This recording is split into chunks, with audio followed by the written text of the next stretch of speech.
Almost half of the legislative races up for election this year have already been decided, with only one candidate filing and automatically elected in 61 seats. Two contests in Tuesday's primary election are drawing particular attention. They are Republican Party primary battles in two Senate races, one in Edmond, one in Tulsa. We have team coverage from Liz Exon and Steve Bennett. The Senate District 41 race, pitting two-term Senator Clark Jolly against challenger Paul Blair, offers an example of the kind of debates that are raging over the future of the Republican Party. Blair, the pastor of Fairview Baptist Church in Edmond, has never held elective office, but has not shied away from the political spotlight. He's been a consistent supporter of conservative causes, associating himself with organizations such as the Sooner Tea Party and the John Birch Society.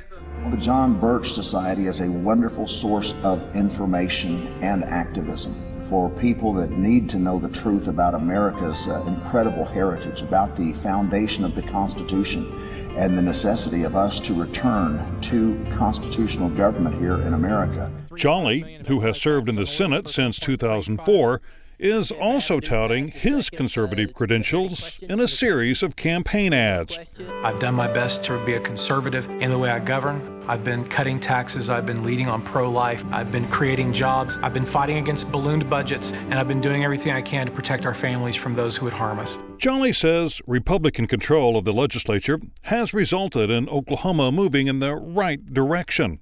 And I think that is one of the clear differences in this race is the view that I have that we're doing it the right way in Oklahoma. We are governing conservatively and that we're not governing like Washington, D.C.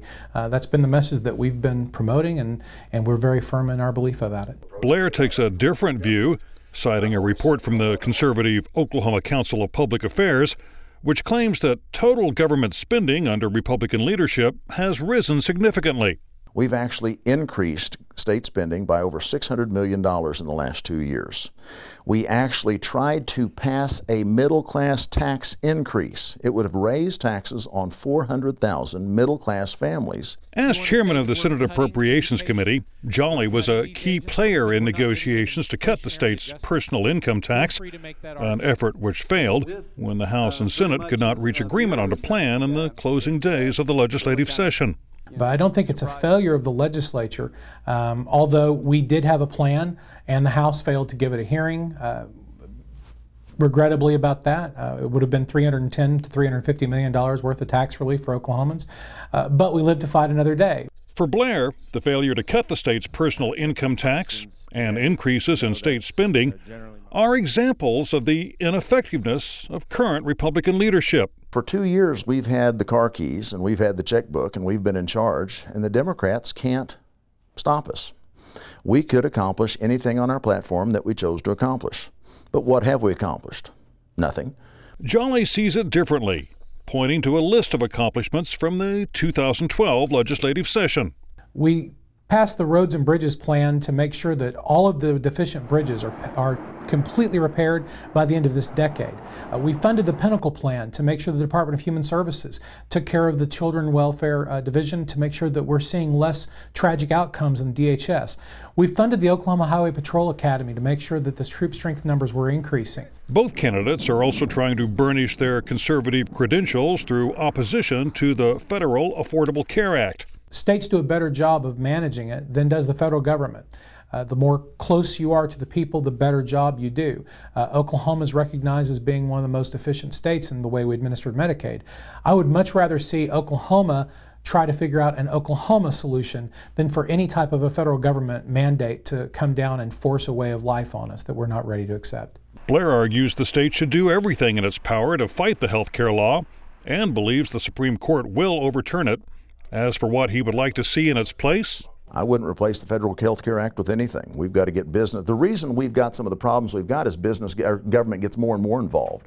As the government gets more and more involved with the insurance and putting different requirements on insurance, then it's become more complicated and convoluted. Blair criticized Jolly for his support last year of House Bill 2130, which would have created an Oklahoma health exchange as part of the Affordable Care Act. Blair calls that an example of a candidate who runs as a conservative but votes liberal. University of Oklahoma political science professor Keith Gaddy says that's a new development within the Republican Party.